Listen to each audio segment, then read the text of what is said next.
నందిత మేదిని. రచయిత ఉమాబాల చుండూరు. ఈ కథ 2025 ఈనాడు ఆదివారం మ్యాగజైన్లో ప్రచురితమైంది. తమ పని మనిషి అనంతకి 3 రోజులుగా జ్వరమని హాస్పిటల్లో ఉందని తెలిసిన నందిత ఆఫీస్ నుండి 1 గంట ముందుగా పర్మిషన్ తీసుకుని డైరెక్ట్గా అనంత ఉన్న హాస్పిటల్కి వెళ్ళింది. అది గవర్నమెంట్ హాస్పిటల్. అక్కడ డాక్టర్తో మాట్లాడితే వైరల్ ఫీవర్ అని 1-2 రోజులు ఉంచి పంపించేస్తానని చెప్పింది. రెస్ట్ తీసుకోమని చేతిలో 2000 పెట్టి వచ్చేస్తుంటే ఆ జనరల్ వార్డులో ఒక బెడ్ మీద ఎవరో ఒక పెద్దాయన, పక్కన కుర్చీలో ఇంకొక ఆమె, అతని భార్య కావచ్చు, కూర్చొని ఉండడం చూసి చటుక్కున ఆగిపోయింది. ఎక్కడో చూసినట్టు అనిపించడంతో వాళ్ళకి తను కనబడకుండా తను వాళ్ళని బాగా గమనించి గుర్తుపట్టింది. ఒక్కసారిగా ఉలిక్కిపడింది. వాళ్ళేనా అని అనుకుంది తనలో తానే. వాళ్ళే. తను వాళ్ళని ఎలా మర్చిపోతుంది? ఒక్క క్షణం నందితకి తనకేమీ పట్టనట్టు అక్కడి నుండి వెళ్ళిపోదామనుకున్నా మనసు ఒప్పుకోలేదు. ఆగి అక్కడున్న నర్సుని అడిగింది వాళ్ళ గురించి. నర్సు చెప్పింది.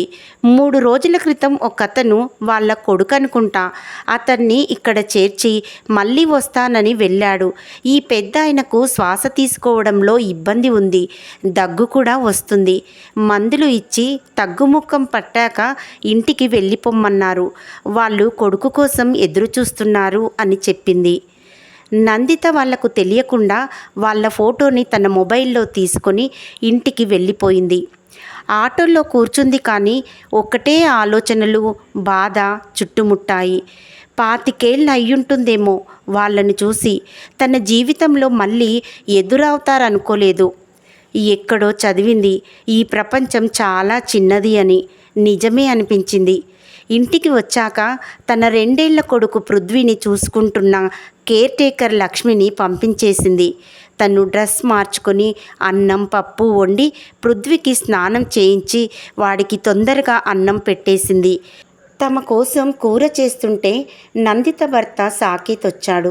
కొడుకు పృథ్వీతో కాసేపు ఆడుకొని స్నానం చేసి వచ్చేసరికి నందిత వంట ముగించి పిల్లాడిని నిద్రపుచ్చసాగింది. పృథ్వీ పడుకోగానే ఇద్దరికి ప్లేట్స్ పెట్టి వడ్డించింది. నందిత డల్గా అన్యమనస్కంగా ఉండడం గమనించాడు సాకేత్. తనే చెప్తుంది కదా అని ఊరుకున్నాడు. పని ముగించుకొని వచ్చి పక్కన కూర్చున్న నందితని చూసి అన్నాడు. ఇప్పుడు చెప్పు. ఆశ్చర్యంగా చూసిన నందితని చూసి, నువ్వేదో మదన పడుతున్నావు కదా ఆ విషయం అన్నాడు చిన్నగా నవ్వుతూ. తనని అంతల్లా గమనించిన సాకేత్ భుజం మీద కృతజ్ఞతగా తలవాల్చి సాయంత్రం తను చూసిన సంఘటన మొత్తం చెప్పింది నందిత.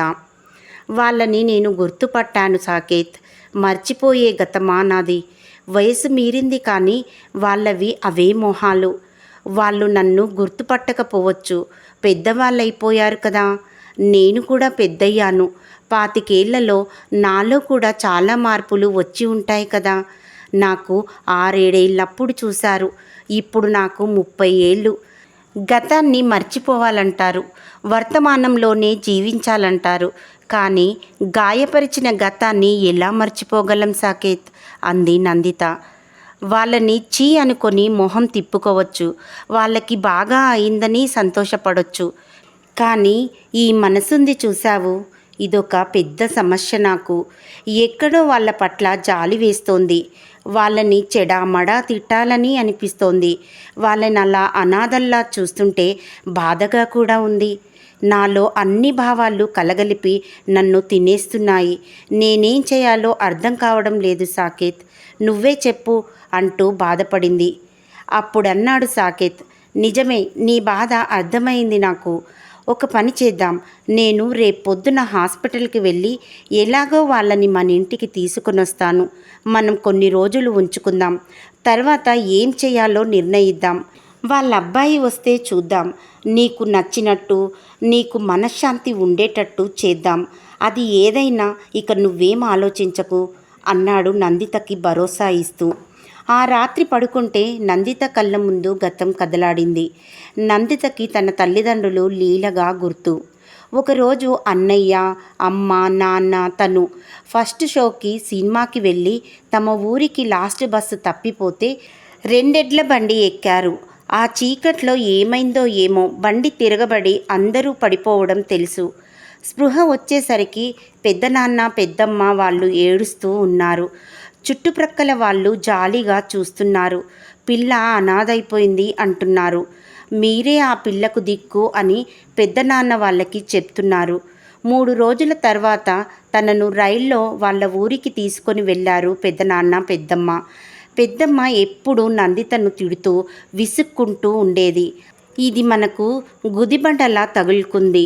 మన పిల్లలకి తోడు దీన్ని పెంచి పెద్ద చేసి పెళ్లి చేయడం మన వల్ల కాదు అని పెద్దనాన్నని తిడుతూ ఉండేది. నందితకు ఏమి అర్థమయ్యేది కాదు. ఇక్కడ ఎందుకున్నదో, వాళ్ళ అమ్మ నాన్న ఏమయ్యారో, పెద్దమ్మ ఎందుకు తిడుతుందో ఏదీ అర్థమయ్యేది కాదు. చుట్టుప్రక్కల వాళ్ళు తన చేత పని చేయిస్తోందని చెవులు కొరుక్కుంటూ ఉంటే తప్పదన్నట్లుగా స్కూల్కి పంపించేది పెద్దమ్మ. రాగానే ఇంట్లో పనులు చేయించేది.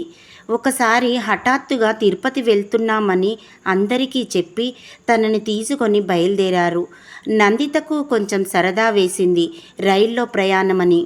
ప్లాట్ఫారం బెంచి మీద కూర్చున్నారు. నందిత పెద్దనాన్న వెళ్ళి ఒక బిస్కెట్ ప్యాకెట్ తీసుకొని వచ్చాడు. ఆ ప్యాకెట్ ఇచ్చి తనని అక్కడే కూర్చోమని టికెట్ కొనుక్కొస్తానని వెళ్ళాడు. తరువాత 5 నిమిషాలకి బాత్రూంకి వెళ్ళొస్తానని వెళ్ళింది పెద్దమ్మ. నందిత బిస్కెట్స్ తింటూ కూర్చుంది. వాళ్ళు ఎంతసేపటికి రాలేదు. చీకటి పడుతోంది.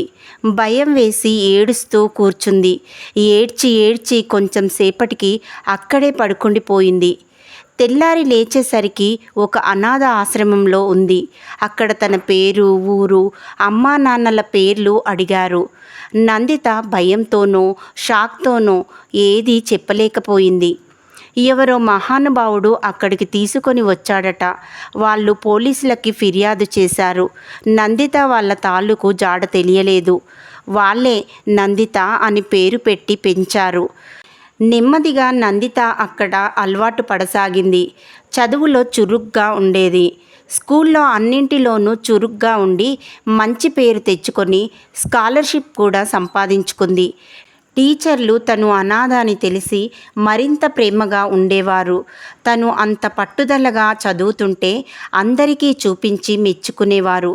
నందిత మేదిని అంటే ప్రార్థించతగినది అని అర్థం అని తెలుగు మాస్టర్ చెప్పేవారు. వాళ్ళ సహాయంతోనే 10వ క్లాసు మంచి మార్కులతో పాస్ అయి గవర్నమెంట్ కాలేజీలోనే ఇంటర్, డిగ్రీ కంప్యూటర్స్ చదివింది. క్యాంపస్ సెలక్షన్స్లో ఉద్యోగం కూడా సంపాదించుకుంది. అక్కడే సాకేత్ పరిచయం. సాకేత్ అక్కడ మేనేజర్గా చేసేవాడు. నందిత అతనికే రిపోర్ట్ చేసేది. సాకేత్కి ఇంకేదో పెద్ద ఉద్యోగం వచ్చి వేరే కంపెనీకి వెళ్ళిపోయాడు. తరువాతే అతనితో స్నేహం పెరిగింది. నందిత గురించి అతనికి అంతా తెలుసు. నందిత నచ్చి ఆమె ఎన్ని అభ్యంతరాలు చెప్పినా నచ్చజెప్పి తన ఇంట్లో వాళ్ళని కూడా మెప్పించి నందితని పెళ్లి చేసుకున్నాడు. తరువాత నందిత సంతోషంగానే ఉంది. మంచి ఏరియాలో సొంత ఫ్లాట్, కారు అమర్చుకున్నారు. ఒక అబ్బాయి పృథ్వీ. వాడికి 2 ఏళ్ళు. వాడిని చూసుకోవడానికి లక్ష్మి అనే ఒక ఆమెను పెట్టుకున్నారు. సాకేత్ తల్లిదండ్రులకు ఇంకో కొడుకు, కూతురు కూడా ఉన్నారు. వాళ్ళు వాళ్ళ ఊళ్ళోనే ఉంటూ పిల్లల దగ్గరికి వచ్చిపోతూ ఉంటారు. ఇలాంటి తరుణంలో నందిత తన పెద్దనాన్న, పెద్దమ్మలని చూసి గుర్తుపట్టింది. వాళ్ళ వల్ల తను ఎవరూ లేనట్లు అనాథగా పెరగడం ఎంత నరకమో అనుభవించిన తనకి తెలుసు.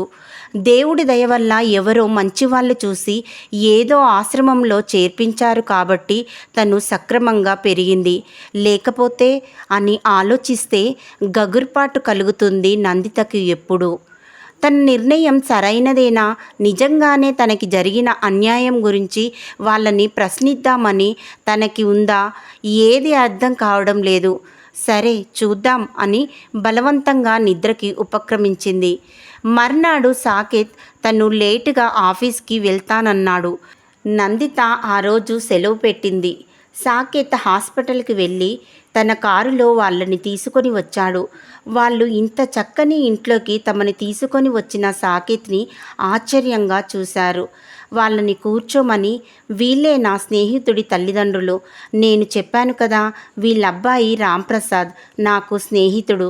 మేము కొన్నాళ్ళు ఆ ఊళ్ళో ఉండి నాన్నగారికి ట్రాన్స్ఫర్ అవడంతో అక్కడి నుండి వచ్చేసాం. నాకు అతనికి స్నేహం కొనసాగుతోంది.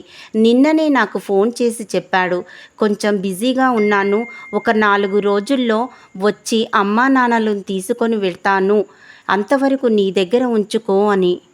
హాస్పిటల్ వాళ్ళకి నా అడ్రస్, ఆధార్ కార్డు చూపించి నా ఫోన్ నెంబర్ ఇచ్చి వీళ్ళని తీసుకొని వచ్చాను.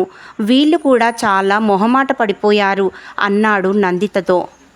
నందిత, అయ్యో మీరు మీ అబ్బాయి ఇల్లనుకునే ఉండండి, నాకు అస్సలు ఇబ్బంది లేదు అంది వాళ్ళకి మంచినీళ్ళు ఇస్తూ. సాకేత్ ఆఫీస్కి వెళ్ళిపోయాడు. వాళ్ళకి స్నానానికి ఏర్పాటు చేసి వాళ్ళు ఫ్రెష్ అయ్యాక టిఫిన్ పెట్టి కాఫీ ఇచ్చింది. వాళ్ళు ఉండే రూమ్ చూపించింది. వాళ్ళ బట్టల్ని వాషింగ్ మిషన్లో వేసి ఉతికించింది తాత్కాలికంగా పెట్టుకున్న పని మనిషితో. పృథ్వీ కొత్త వాళ్ళని చూసి భయపడి వాళ్ళ దగ్గరికి వెళ్ళలేదు. వాళ్ళు విశ్రాంతి తీసుకుంటుంటే వంట చేసింది. తిన్నాక టీవీ పెట్టింది. కాసేపు కబుర్లు చెప్పింది. సాకేత్ ఆఫీస్ నుండి వచ్చి వాళ్ళతో చాలాసేపు మాట్లాడాడు. అందరూ కలిసి భోజనాలు చేశారు. ఆ రోజు రాత్రి సాకేత్ని అడిగింది, వాళ్ళు నీ మాటలు నమ్మారా అని. వాళ్ళకి పాపం అక్కడి నుండి వచ్చేయాలని ఉంది, కాకపోయినా అక్కడ ఇంకా వాళ్ళని ఉంచుకోరు. అక్కడ జాయిన్ చేసినప్పటి వివరాలు చూశాను. ఇచ్చిన ఫోన్ నెంబర్కి ఫోన్ చేస్తే రాంగ్ నెంబర్ అని వస్తోంది. కావాలని తప్పు నెంబర్ ఇచ్చి ఉంటారేమో. నేనేదో కథ చెప్పి హాస్పిటల్ వాళ్ళని వీళ్ళని ఒప్పించాను. అది గవర్నమెంట్ జనరల్ హాస్పిటల్ కాబట్టి నన్ను నా తీరుని చూసి పంపించి ఉండవచ్చు. పైగా వీళ్ళు వృద్ధులు కదా, అనుమానం వచ్చి ఉండదు. నా డీటెయిల్స్ అన్నీ తీసుకున్నారు. ఫోన్ నెంబర్కి రింగ్ చేసి చెక్ చేసుకున్నారు, కరెక్టా కాదా అని చెప్పాడు సాకేత్. తల్లిదండ్రుల్ని అలా వదిలేయడం ఎంత అన్యాయం.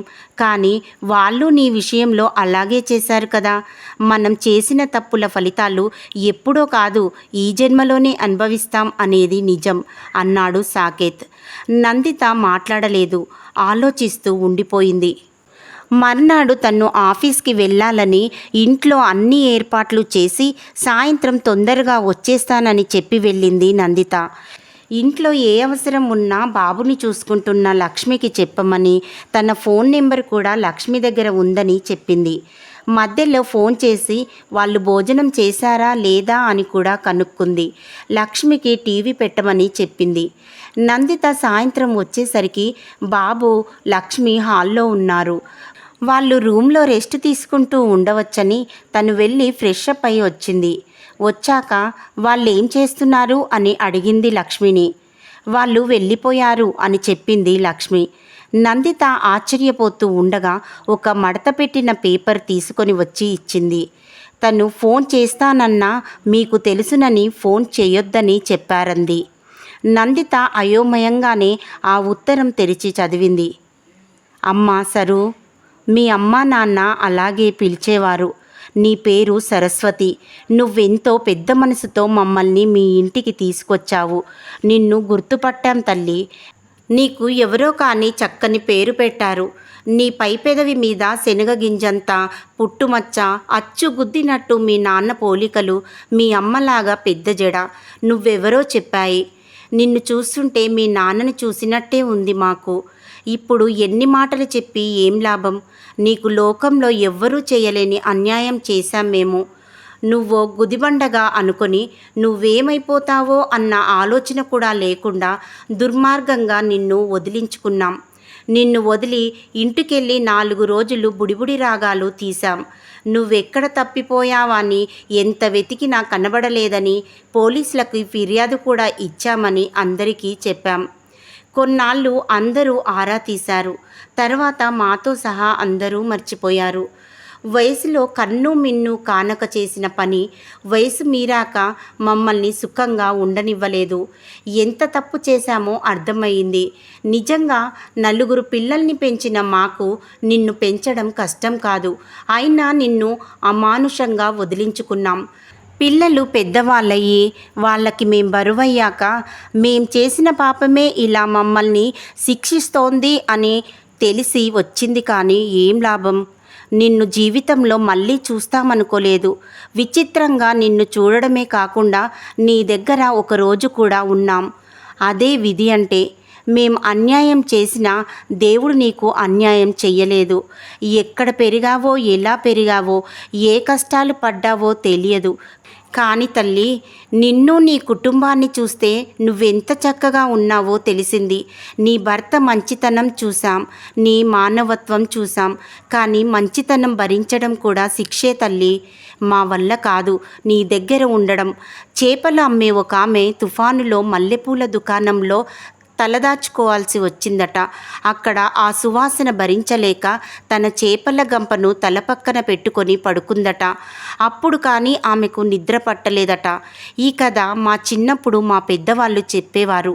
వాళ్ళ స్థాయిని బట్టి మనుషుల ప్రవర్తన ఉంటుందని చెప్పడం కోసం అనుకుంటా. అలాగే ఉంది మా తంతు.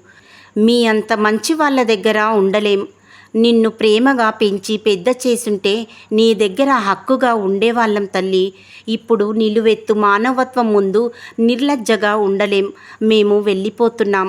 మమ్మల్ని హాస్పిటల్లో దిక్కు లేకుండా వదిలేసి వెళ్ళిన మా సొంత పిల్లల దగ్గరికి కాదు, దిక్కులేని వాళ్ళకి దేవుడే దిక్కని నిన్ను తలుచుకుంటూ పోతున్నాం.